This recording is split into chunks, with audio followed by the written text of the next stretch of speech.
Thank you, Raja, for having me as part of your course. I'll be talking briefly on Octa, pearls and pitfalls. We're all still learning this technology, though we've used it now for the past 3 to 4 years because it is difficult to interpret. There are a whole lot of reasons why Octa has not replaced angiography, why there are certain cases it is beneficial over angiography, the dye-based one. So pearls and pitfalls. So initially how I will cover it is we'll demonstrate few cases when Octa has actually helped us, and the pitfalls a lot of us already know, so I'll cover that very briefly.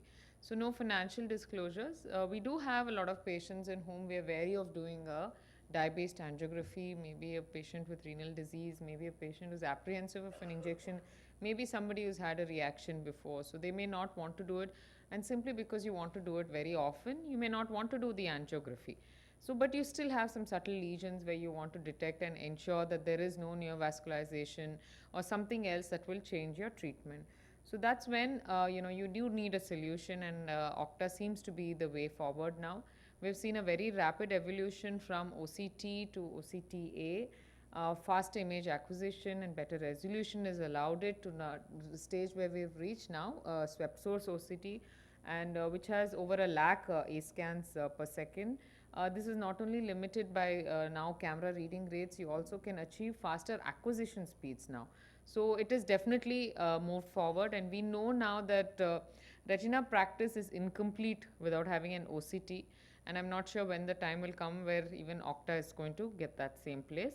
So yes, we have it, and what we've used at our institute has been the OptoView, the Avanti. From around 2013 to 14 we've been using this device. Of course it's got upgraded, and we are able to better imaging right now. So why has this transition happened is because it's basically non-invasive and therefore repeatable. You want to do it 3 times a day or 3 times a week, it's still possible.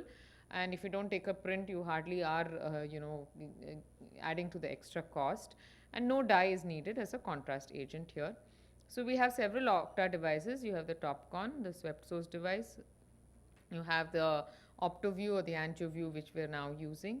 Then you have the prototype Spectralis OCT2. We have this as well, but not too much experience. And then you have the Zeiss Cirrus 5000, and you also have the Zeiss Elite, the Plex Elite, which I will talk about briefly as well. That is the one that is giving us the widest scans. And then you have the AngioScan by Nidec. You also have one more, which is Poland-based, I think, Octopol. Mirante also. So these are some more that have now come. So there are different principles, and this is all theory, so I'm not going to go into it. If you just Google each one of the devices, it will tell you on the different principles. But the most important thing here is that it uses motion as the dye.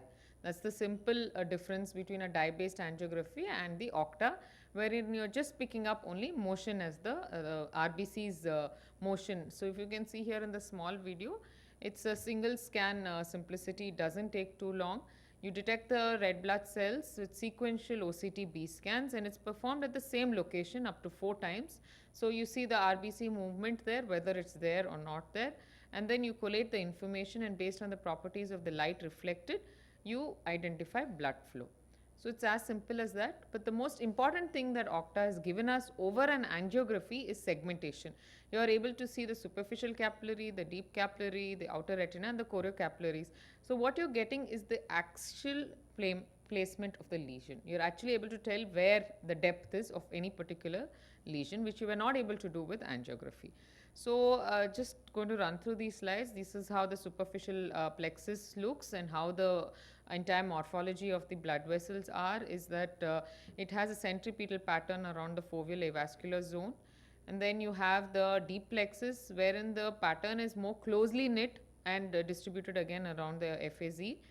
And then you have the outer retina, which normally does not show any vascular plexus. It covers from the deep outer nuclear layer to the external limiting. And then finally have the choriocapillaris layer, which has a very coarse structure. So this is basic as far as the 4 different layers will go, and this is how your printout would look unless you do some amount of manual segmentation. Important again difference from angiography dye-based is that you have angioanalytics, or you can quantify all of these parameters that you're seeing on the Octa. This is particularly seen in the OptoView. All the devices have some or the other sort of quantification. This is the software in AngioView. So it can give you the density, it can give you the non-flow, it can generate the flow density map as well, and all of it is color coding for easy understanding. So this is the Vista that is, I think, on the TopCon device as well. This is also quantitative. So this is how you get a flow density map. You're able to quantify, and again the flow area. The area is calculated by the device itself on the software. You can pick up the non-flow area. So these are things that will basically help you plan your treatment, whether it's going to be worthwhile or not. So going into some of the conditions, let's just do the major ones. Going into AMD, it's a practical approach because you can monitor the neovascularization very well, and again on the follow-up. It provides a direct morphological identification of the pathological microvascular lesions that are associated with almost all the subtypes of neovascular AMD. So this is how, if you can see here, the lesion here, you can see the extent even on the en-face imaging. Most of us tend to ignore the en-face images, but they are also quite good. And if you can see on the last scan there, you can see the neovascularization and the membrane very well delineated. So here you can basically, the flow index is a parameter between 0 and 1 that is proportional to the density of the blood vessels and also the velocity of the blood flow in the neovascular region. So some of the case example, this is a dry AMD, drusenoid PADs are seen quite well on the Octa as well. We always wonder how they are visible, but they are seen. And then this is how it is visualized. You can see the dark areas which is through the PED itself, because obviously there is no flow there. You have geographic atrophy, which is very well delineated, maybe not as well on the dye-based angiography because of the leakage. You can actually see the maturation of the blood vessels here in the atrophic stage. Then let me go back. So you have the different types of CNV classification on the Octa itself. You have the type 1, the type 2 and the type 3, and the different layers of the Octa itself which delineates these membranes. This is by Rixpade group, and importantly you can on this web source identify the two different types of the CNVMs itself, where here you can see the type 1 and the type 2. Then scarred CNVMs also, you can quantify it, you can see the extent of the atrophy. Prognostication becomes very useful. You can also on the en-face see a larger extent. So like I was mentioning, the en-face is also quite important. It might look smaller on your Octa, but on the en-face image, the extent of the atrophy is much larger. This is very beneficial, especially when you're showing a patient the response to treatment.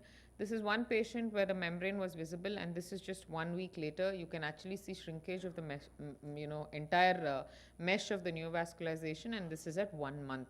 So serially you can follow up these patients, and you can also again calculate the area and the blood flow through these areas. The vessel area also can be quantified. So these are the typical changes in the vasculature that you see post injection.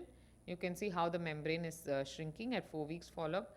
This is again another report that we published where we looked at the area of the membrane and how it's shrinking. PCV, we were skeptical before whether we were actually able to pick up the polyps, but the BVNs are seen quite well.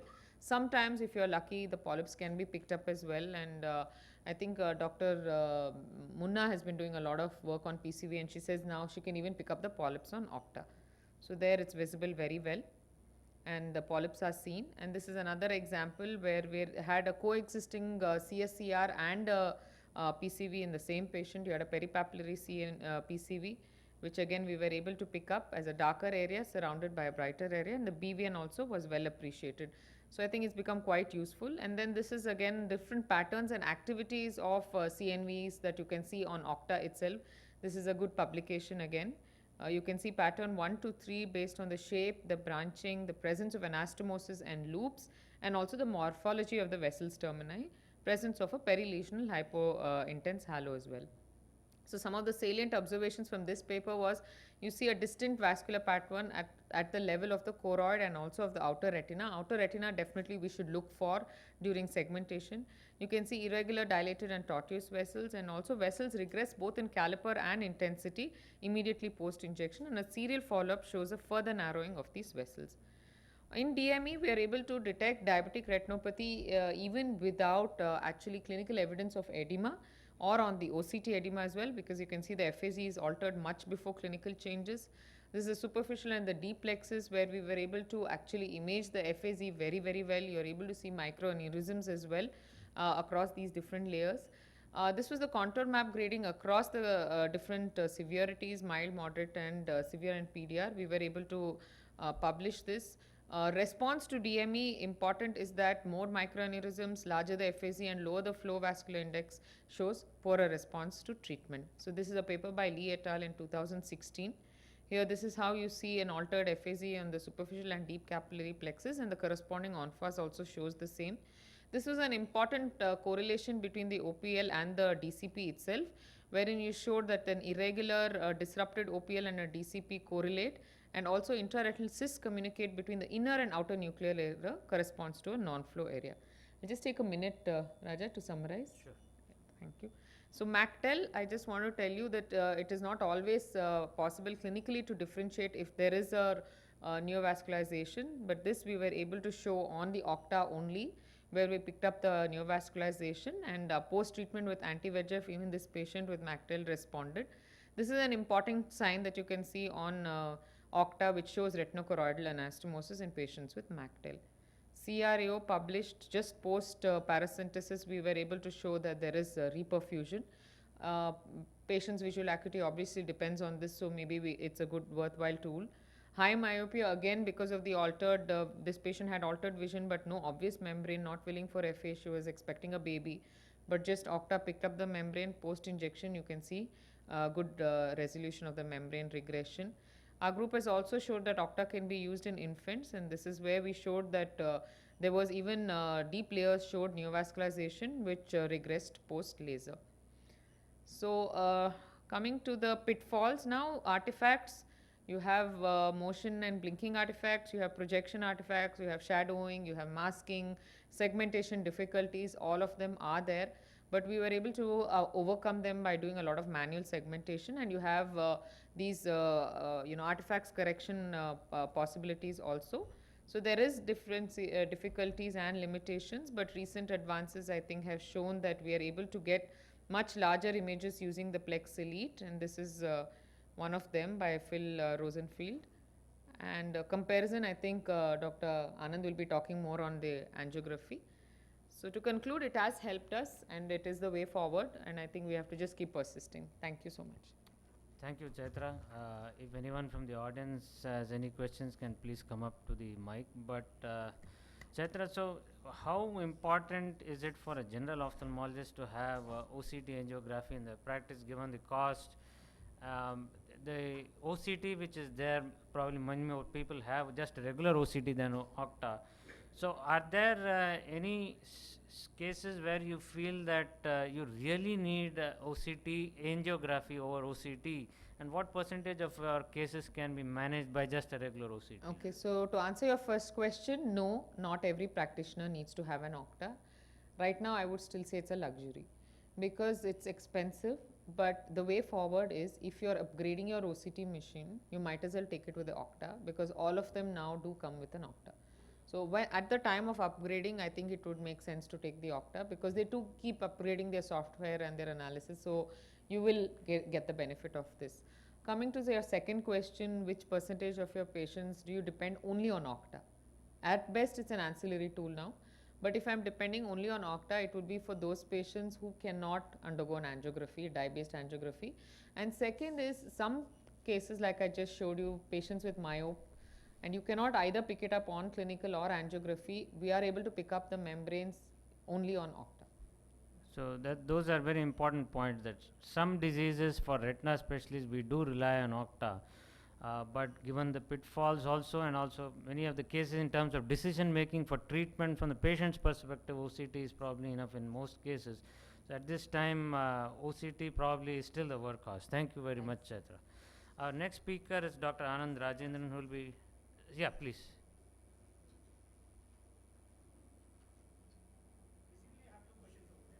What is the safety profile of giving an anti-VEGF in pregnancy? Because there are many ethical issues regarding this. And the second thing is that Dr. Chaitra, she got very good about the myop. So in a subclinical CNVM, you can call it which you're not able to see clinically, but you're seeing it on the investigation modality. Would you subject that patient to still a treatment, or still will you observe for some time? Because myopic CNVMs, they have a better prognosis, and some of the patients do resolve on its own even without treatment. So for the first question, probably it's not related to our talk. Maybe you can take the second question, but the first question of anti-VEGF in pregnancy, it's I mean, it's a totally unknown territory.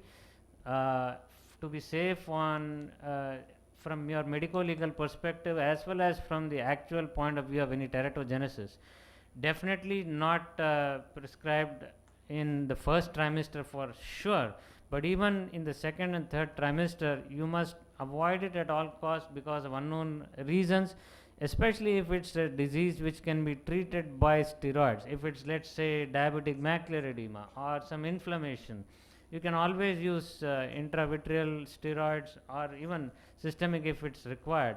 But anti-VEGF, let's say if it's only choroidal neovascularization, then it becomes a difficult choice at this point of time. I mean, transpupillary thermotherapy may be one safe option where you don't have to do anything, including verteporfin injection. You are not sure. But it's just that CNVMs where you have this big dilemma. It should be avoided at all costs in the first trimester at least. Yes, so we are avoiding anti-VEGF in the first trimester, but considering that you're also giving anti-VEGF for infants now, so many of them with ROP, they have done a trial to show that it is safe, but that does not is proof enough that you can give it intrauterine. So second question that you asked, if I see a membrane, will I treat on Octa? Yes. Okay, most of these patients, myopes, will come to you so early in the disease that you give them much better prognosis, and as seen on the Octa, the membrane is responding. That means there is activity there, right? If the membrane had not responded, you could have probably just watched the patient, but just post treatment, within a couple of weeks itself, you have seen that the membrane is shrinking and the patient is so much better symptomatically. You see high myopes already have poor vision. And even this small membrane, this is a young girl, she's around like some 26, 28. If you can't give them good enough central vision, then I think it's just not fair. So we do treat. It's not only myopes, a lot of other CNVMs also that we've probably not picked on angiography, but there is a confirmed membrane on Octa, we are treating. So the point you made of myopic CNVMs, natural history is good. In terms of the number of injections required and the naturally the scarring which happens, yeah, that's good compared to, let's say, ARMD, where you have to keep on giving injections second year, third year. Myopic CNVMs, you treat them, they may go away in 3 injections. You don't treat them in 3 months, they scar down, but at a cost of vision loss. You don't want vision loss in a myope to be compared with an ARMD CNVM, and 618 is good enough for a high myope. No. So you still have to treat myopic CNVM aggressively and try to get the best possible visual outcome for those patients too. So now I request Dr. Anand Rajendran to talk about fundus fluorescein angiography. Most of us have reduced our FA in our practice, but there may be some indications where it's absolutely useful. Over to you, Anand. Yeah, thanks, Raj.